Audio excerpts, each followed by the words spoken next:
Assalamualaikum warahmatullahi wabarakatuh. Saya Fitri Fadilatul Laila dari IAT 4B. Saya akan mengajak kalian mereview salah satu mushaf yang sering saya pakai setiap hari. Saya juga akan membahas apakah mushaf ini termasuk ke dalam kategori mushaf standar Indonesia atau tidak berdasarkan struktur dan fiturnya. Mushafnya, saya mendapat mushaf ini saat saya kelas 11 aliyah, sekitar tahun 2020. Saya memilih mushaf ini itu karena ukurannya pas, bisa dibawa kemana-mana, tulisannya cukup jelas, sehingga nyaman untuk dibaca setiap hari, terutama itu untuk tilawah. Ini bagian cover depan, ini bagian cover belakangnya menggunakan sleting.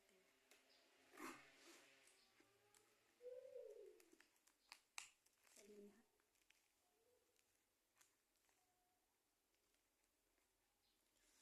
Kemudian judul mushaf ini Mushaf Khadijah.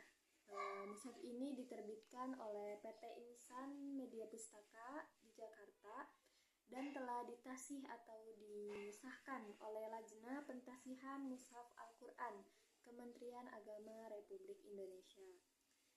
Tanggal pengesahannya itu dilakukan pada 7 Ramadan tahun 1433 Hijriah atau 27 Juli 2012. Nah, ukuran mushaf ini yaitu memiliki ukuran 10 kali 15 cm. Tim pelaksananya itu tim pelaksana pentasihannya mushaf Al-Quran ini dipimpin oleh Dr. Haji Ahsin Sako Muhammad sebagai ketua dan Haji Muhammad Sohib sebagai sekretaris. Jenis khot yang dipakai dalam mushaf ini yaitu khot Utsmani. Sebelum review Quran tersebut MSI atau bukan, kita perlu mengetahui beberapa jenis Al-Quran MSI. Di antaranya itu ada 3. Yang pertama itu mushaf Utsmani atau mushaf Bombay. Kemudian yang kedua ada mushaf Imla'i atau yang sering disebut Bahriyah. Yang ketiga itu mushaf Braille. Mari kita bahas satu persatu, mulai dari yang pertama itu mushaf Utsmani. Mushaf Utsmani ini adalah jenis mushaf yang paling umum, yang paling sering digunakan. Disebut Utsmani itu karena bentuk penulisan mengikuti gaya penulisan pada masa Khalifah Utsman bin Affan. Nah, nama Bombay itu berasal dari tempat atau percetakan mushaf jenis ini yang dulu itu dicetak di negara India, daerah Bombay. Maka dari itu mushaf Utsmani ini terkadang sering disebut juga mushaf Bombay gitu. Karena di negara India, daerah Bombay. Mushaf Utsmani ini, jenis mushaf Utsmani ini memiliki beberapa karakteristik. Di antaranya yang pertama itu huruf-hurufnya ditulis dengan kaligrafi khas Utsmani, sudah tentunya karena mushaf Utsmani gitu. Kemudian banyak digunakan di kalangan pesantren dan lembaga pendidikan Islam. Jadi di pesantren-pesantren itu banyak yang menggunakan mushaf Utsmani atau Bombay. Kemudian mushaf ini juga cocok untuk semua kalangan, terutama pembaca umum. Yang pertama itu mushaf Utsmani atau Bombay, kemudian yang kedua ada mushaf Imla'i atau yang sering disebut Bahriyah. Disebut Imla'i karena penulisannya itu sesuai dengan aturan ejaan modern atau mirip seperti yang digunakan di Mesir atau Timur Tengah gitu. Kemudian kata Bahriyahnya itu adalah nama lain yang kadang digunakan untuk gaya penulisan ini. Nah, mushaf Bahriyah ini huruf dan tanda bacanya lebih jelas dan simpel, dan lebih banyak digunakan oleh mereka yang baru saja belajar membaca Al-Quran atau yang terbiasa dengan sistem tulisan modern. Jadi kebanyakan orang yang baru bisa membaca Al-Quran itu menggunakan mushaf Bahriyah ini begitu. Kemudian yang terakhir itu ada mushaf Braille. Apa sih mushaf Braille itu? Mushaf Braille itu mushaf ditunjukkan yang diperuntukkan untuk orang-orang yang tunanetra. Nah, tulisan Braille ini digunakan agar orang yang tidak bisa melihat itu tetap bisa membaca Al-Quran dan menghafal Al-Quran. Dicetaknya itu dengan sistem timbul khusus. Jadi khusus diperuntukkan untuk orang-orang yang tunanetra begitu, dan disusun dalam format yang disesuaikan dengan kebutuhan pembacanya.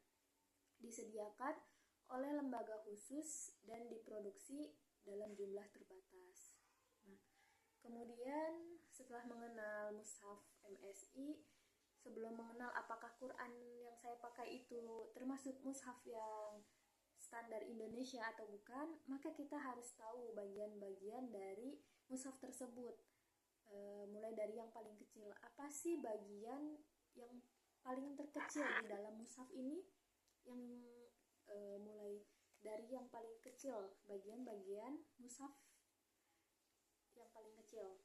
Baik, yang pertama itu, yang bagian yang paling kecil dalam mushaf itu ada ayat, kemudian ada makro, kemudian ada tazhib atau hizb, kemudian ada juz, kemudian ada manzil, dan kemudian yang terakhir itu ada surat. Mari kita jelaskan satu persatu mulai dari ayat sampai surat. Yang pertama itu ayat. Mungkin kalian sudah pada tahu apa yang dimaksud ayat gitu. Mulai dari dari kecil juga sudah diberitahu gitu oleh guru ngaji apa sih yang dimaksud ayat gitu. Ayat itu satuan terkecil dalam Al-Quran yang berupa kalimat atau beberapa kalimat. Contohnya itu surat Al-Fatihah terdiri dari 7 ayat. Nah, kemudian bagian dari mushaf itu ada makro, ruku atau makro. Apa sih makro itu? Makro itu bagian bacaan yang ditentukan untuk dibaca dalam satu kali duduk atau pertemuan, atau setiap pertemuan gitu, terutama dalam halaqah tahfiz atau majelis pengajian. Nah, kemudian yang ketiga itu ada tahzib atau hizb. Apa sih yang dimaksud hizb itu? Hizb itu adalah pembagian lebih kecil daripada juz. Nah, setiap juz itu terdiri dari 2 hizb, sehingga dalam Al-Quran terdapat 60 hizb gitu. Karena dalam satu juz itu terdapat 2 hizb, dan Al-Quran itu memiliki 30 juz, maka dikali 2, jadi ada 60 hizb dalam satu mushaf gitu. Nah, tandanya itu biasanya ditandai dalam mushaf itu dengan simbol khusus seperti huruf H berada di pinggir halaman gitu. Mungkin bisa dilihat contohnya di layar. Kemudian lanjut yang keempat yaitu ada juz. Mungkin kalian juga sudah tahu apa sih yang dimaksud juz itu. Juz itu adalah pembagian Al-Quran menjadi 30 bagian yang kira-kira sama panjangnya gitu. Tujuannya itu untuk memudahkan pembaca dalam waktu 30 hari atau menghatamkan Al-Quran gitu. Jadi dalam waktu 30 hari itu Al-Quran itu bisa dihatamkan, seperti dalam bulan Ramadan gitu, menghatamkan Al-Quran selama 30 hari. Kemudian yang kelima itu ada manzil. Apa sih manzil itu? Manzil itu adalah pembagian Al-Quran menjadi 7 bagian yang hampir sama panjangnya untuk memudahkan pembacaan dalam 7 hari atau seminggu gitu. Nah, tujuannya itu memudahkan umat Islam yang ingin menghatamkan Al-Quran gitu dalam 1 minggu. Jadi kalau tadi manzil itu untuk 7 hari gitu penghataman, kalau juz itu untuk 30 hari penghataman, kalau manzil itu untuk 7 hari penghataman gitu. Jadi selama 7 hari itu Al-Quran bisa hatam begitu. Nah, kemudian lanjut yang keenam yaitu surat. Apa sih yang dimaksud surat? Surat itu adalah kumpulan dari beberapa ayat dari beberapa ayat Al-Quran. Surat itu adalah kumpulan dari beberapa ayat gitu. Nah, Al-Quran itu terdiri dari 114 surat yang masing-masing memiliki nama, jumlah ayat yang berbeda, dan waktu serta tempat turunnya atau yang disebut Makkiyah atau Madaniyah.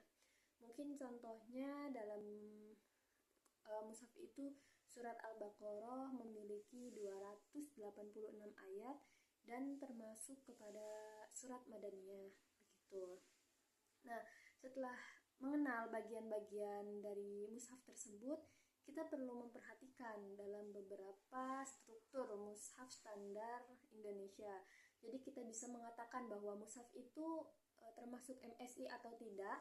Kita harus memenuhi beberapa kriteria atau beberapa struktur yang disesuaikan gitu, bahwa ini mushaf MSI atau bukan.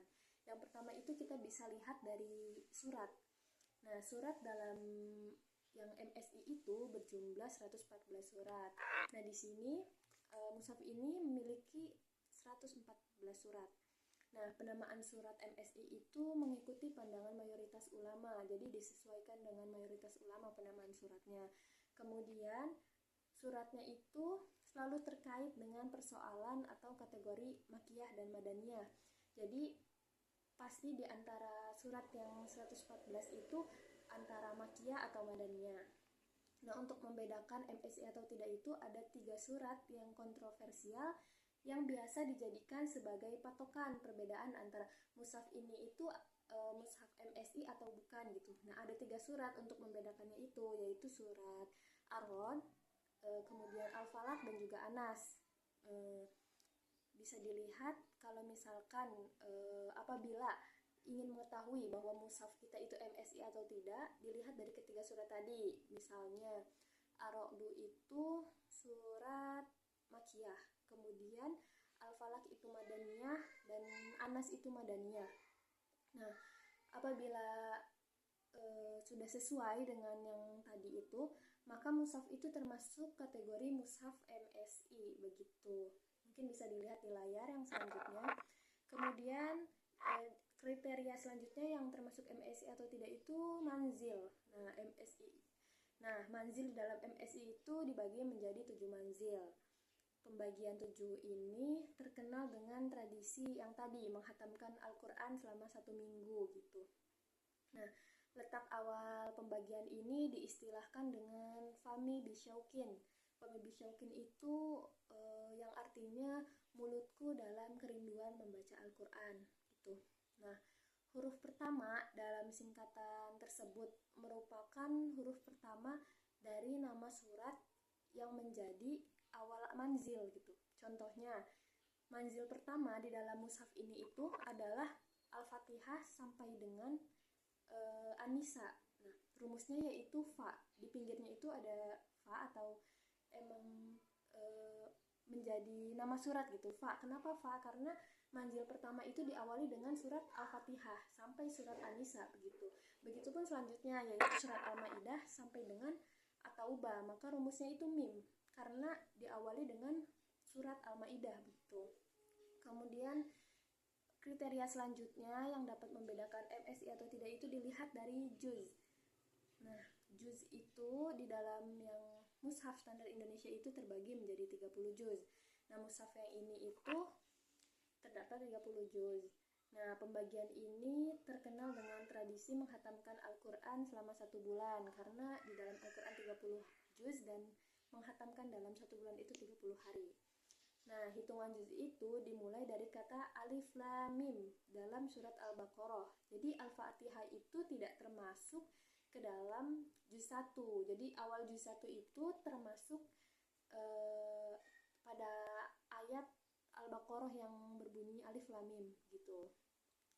Nah, selanjutnya itu ada 6 perbedaan awal juz antara MSI dan mushaf Madinah. Contohnya, pada juz 7 dalam mushaf standar Indonesia itu Al-Maidah itu pada ayat 83, sedangkan mushaf Madinah itu Al-Maidah ada di 8 ayat 82. Kemudian juz 11 di MSI itu At-Taubah ayat 94, sedangkan Mushaf Madinah itu ada di ayat Al-Maidah ayat 93. Mungkin lainnya bisa lihat di layar atau bisa di screenshot barangkali butuh begitu. Kemudian selanjutnya yaitu hizb.